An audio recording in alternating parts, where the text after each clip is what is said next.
his favorite vase. She always says don't play ball in the house. Pork chops and applesauce. That's swell. Marcia. Hey, you guys. Anyway, no! Welcome to Here's the Story, a Brady Bunch podcast. Hey, I'm not going to tear this thing apart. It's my favorite show. Episode 12, The Voice of Christmas. This episode aired 6 days before Christmas of 1969.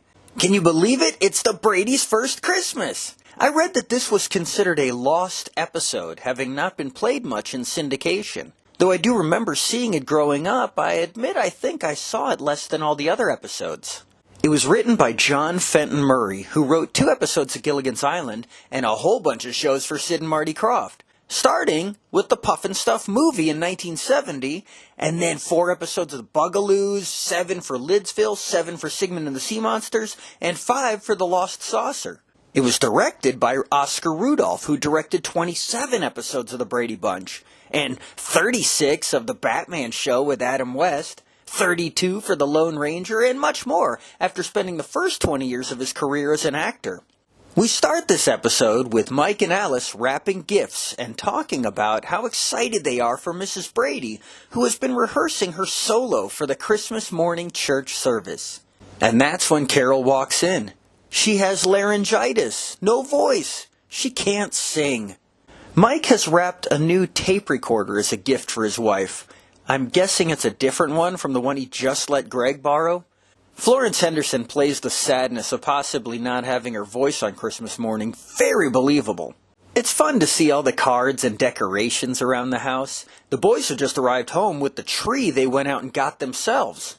Did 14-year-old Greg drive the car? You do get to see the living room wall that is usually never seen because that's where the camera is. The TV is missing, but you get to see that there's a large painting that normally hangs above it. They have so many paintings around the house.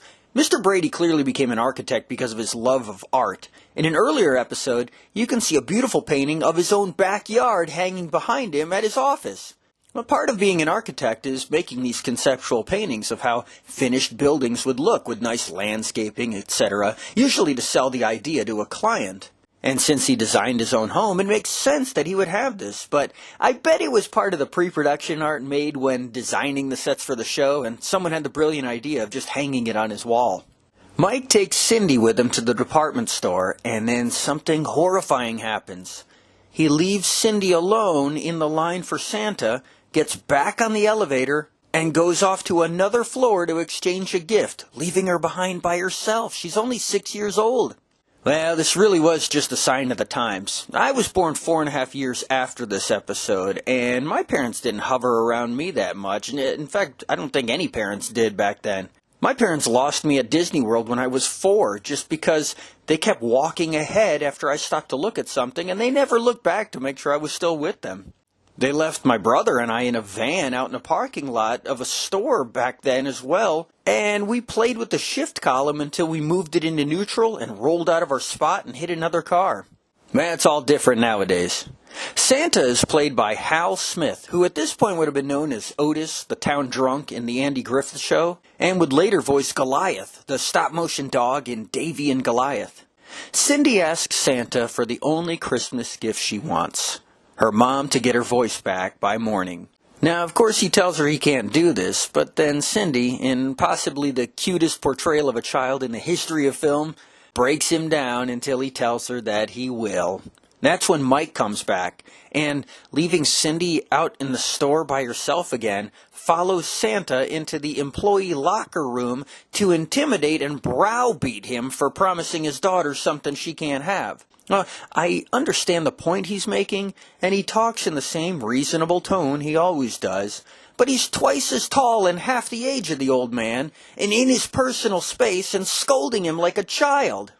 At this point, there was nothing Mike could do to prevent seeing Cindy possibly disappointed in the morning, and he was just being a bully here. I personally don't like this scene. Cindy gets a few more scenes of being so cute she wins the whole show. She wins all the television. Jan, on the other hand, hasn't really been given much to do in this entire series so far. Usually just 1 or 2 lines per episode. I know she gets episodes all about her later on, and they will really expand her character, but I think at this point they just hadn't figured out what to do with her yet. We get a scene of Alice trying to hide gifts in Mike and Carol's room, and we see that they have 2 wide closets, which makes the scene in the first episode of that house fighting over how much room they would have for their clothes in their one closet not make much sense. Again, I'd have to go back and check, but I think the new closet they're showing now was just a blank wall before, so maybe Mr. Brady had some contractors come in and add it in between episodes. In the middle of the night, one by one, the kids make their way down to the tree and sit on the steps of their sunken living room. They're upset that since their mom has lost her voice right before her solo, none of them are really in a Christmassy mood right now. Side note, I want a sunken living room. Anyway, Alice comes out of her room and hears the kids say that they would like to just postpone Christmas. And that's when she gives the best speech of her life to them about how much they would be letting their parents down on their first family Christmas. It does the trick. And Mike, silently standing at the top of the stairs, hears the whole thing and lets Alice know just how great she is. A few hours later, Mike is woken up by Carol humming in her sleep. He wakes her up and tells her to sing. When she tells him she can't even talk, she realizes she's talking, and then she starts singing. Cut to her continuing to sing in church for the whole congregation on Christmas morning. Her singing voice is so good you'd think it was overdubbed by a professional singer, but Florence Henderson was a professional singer. When I was a kid, I felt uncomfortable watching the scene because it was just a moving, heartfelt performance, and I think I just wanted some more laughs. But as an adult, just watching it again by myself, I think I feel like Barry Williams, Greg, in this scene, whose eyes are actually getting all watery. I have gone back and collected all of Florence Henderson's albums from when she sang on Broadway, and who knew that Mrs. Brady had such a world-class talent? The Christmas song she sings here is the same one that the whole family will sing together 19 years later in the TV movie A Very Brady Christmas. The Brady kids would begin their singing careers with a Christmas album that was released 11 months after this episode. When the show was over, I felt like I was actually in the Christmas season. It took a minute for me to snap out of it. I mean, this is July. Hey, remember that Rankin and Bass special? Rudolph and Frosty's Christmas in July? Until next time.